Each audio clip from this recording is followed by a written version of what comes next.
जय श्री कृष्णा दोस्तों। राधे राधे। कैसे हैं आप सब लोग। दोस्तों, आज मैं आपको अश्विन माह के कृष्ण पक्ष में आने वाली इंद्रा एकादशी के व्रत की कथा सुनाऊंगी। दोस्तों, अश्विन माह के कृष्ण पक्ष की एकादशी तिथि को इंद्रा एकादशी का व्रत रखा जाता है।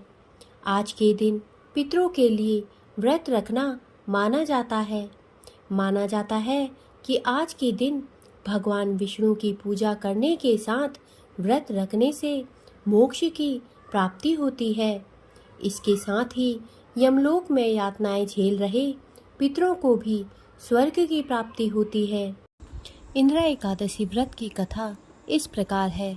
पौराणिक कथा के अनुसार एक बार धर्मराज युधिष्ठिर कहने लगे कि हे भगवान, अश्विन कृष्ण एकादशी का क्या नाम है, इसकी विधि तथा फल क्या है, सो कृपा करके कहिए।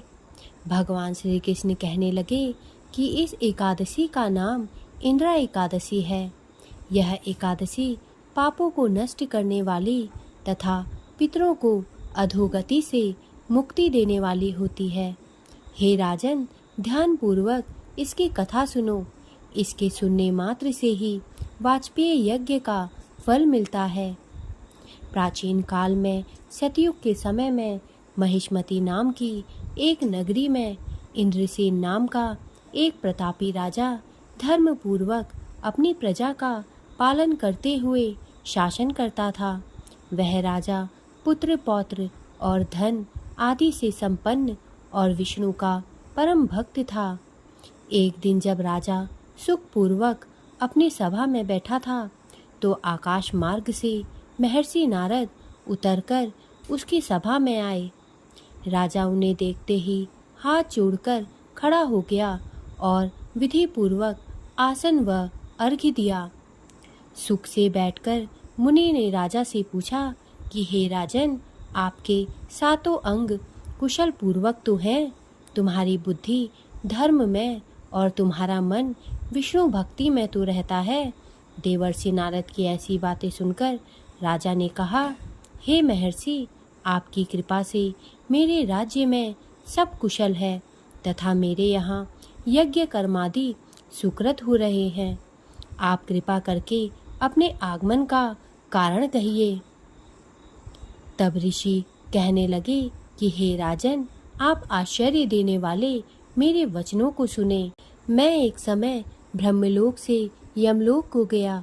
वहाँ श्रद्धापूर्वक यमराज से पूजित होकर मैंने धर्मशील और सत्यवान धर्मराज की प्रशंसा की। उसी यमराज की सभा में महान ज्ञानी और धर्मात्मा तुम्हारे पिता को एकादशी का व्रत भंग होने के कारण देखा। उन्होंने संदेशा दिया, सो मैं तुम्हें कहता हूँ। उन्होंने कहा कि पूर्व जन्म में कोई विघ्न हो जाने के कारण मैं यमराज के निकट रह रहा हूँ। सो हे पुत्र, यदि तुम अश्विन कृष्णा इंद्रा एकादशी का व्रत मेरे निमित्त करो तो मुझे स्वर्ग की प्राप्ति हो सकती है। इतना सुनकर राजा कहने लगा कि हे महर्षि, आप इस व्रत की मुझे विधि बताइए। नारद जी कहने लगे, अश्विन माह की कृष्ण पक्ष की दशमी के दिन प्रातःकाल श्रद्धापूर्वक स्नान आदि से निवृत्त होकर पुनः दोपहर को नदी आदि में जाकर स्नान करें। फिर श्रद्धापूर्वक पितरों का श्राद्ध करें और एक बार भोजन करें। प्रातःकाल होने पर एकादशी के दिन दातून आदि करके स्नान करें। फिर व्रत के नियमों को भक्ति पूर्वक ग्रहण करता हुआ प्रतिज्ञा करें कि मैं आज संपूर्ण भोगों को त्याग कर निराहार एकादशी का व्रत करूँगा। हे अच्युता, हे पुंडरीकाक्षा, मैं आपकी शरण में हूँ, आप मेरी रक्षा कीजिए। इस प्रकार नियम पूर्वक शालिग्राम की मूर्ति के आगे विधि पूर्वक श्राद्ध करके योग्य ब्राह्मणों को फलाहार का भोजन कराएं और दक्षिणा दें। पितरों के श्राद्ध से जो बच जाए उसको सूंघकर गौ को दें तथा धूप दीप गंध पुष्प नैवेद्य आदि सब सामग्री से ऋषिकेश भगवान का पूजन करें। रात में भगवान के निकट जागरण करें। इसके पश्चात द्वादशी के दिन प्रातः काल होने पर भगवान का पूजन करके ब्राह्मणों को भोजन कराएं। भाई बंधुओं, स्त्री और पुत्र सहित आप भी मौन होकर भोजन करें। नारद जी कहने लगे कि हे राजन, इस विधि से यदि तुम आलस्य रहित होकर इस एकादशी का व्रत करोगे तो तुम्हारे पिता अवश्य ही स्वर्गलोक को जाएंगे। इतना कहकर नारद जी अंतर ध्यान हो गए। नारद जी के कथनानुसार राजा द्वारा अपने बांधवों तथा दासों सहित व्रत करने से आकाश से पुष्प वर्षा हुई और उस राजा का पिता गरुड़ पर चढ़कर विष्णुलोक को गया। राजा इंद्रसेन भी एकादशी के व्रत के प्रभाव से निष्कंटक राज्य करके अंत में अपने पुत्र को सिंहासन पर बैठाकर स्वर्गलोक को गए।